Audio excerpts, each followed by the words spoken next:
New jobs and an investment of almost $500 million.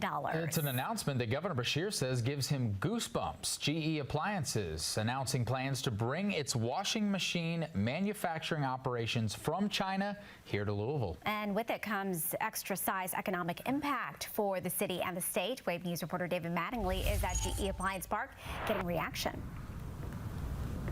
Myra, this announcement came down several hours ago, and already we've seen a lot of handshakes, a lot of smiles, and even in one case, some applause, and for good reason.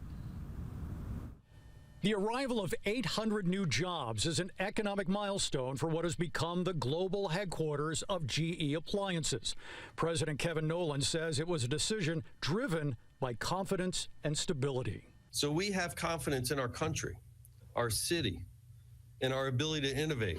And above all, it's steady leadership in our great Commonwealth of Kentucky that makes decisions like this possible.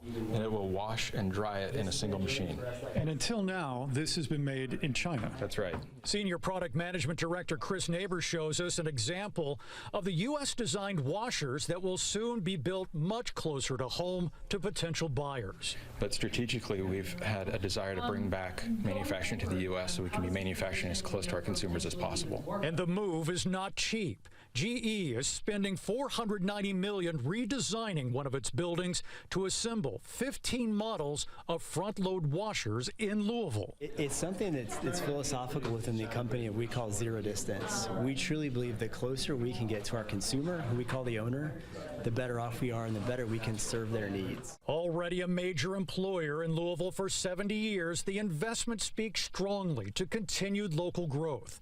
The work done at Louisville's GE Appliance Park already generates more than $500 million in state and local taxes. Today is one of those days that reminds me why I love this job. I mean, if that doesn't give you goosebumps, I don't know what will. And GE will need more than people to get the job done. They're also investing in robotics and automation. The new assembly lines are expected to be open in 2 years. Reporting live, David Mattingly, Wave News. Thank you, David.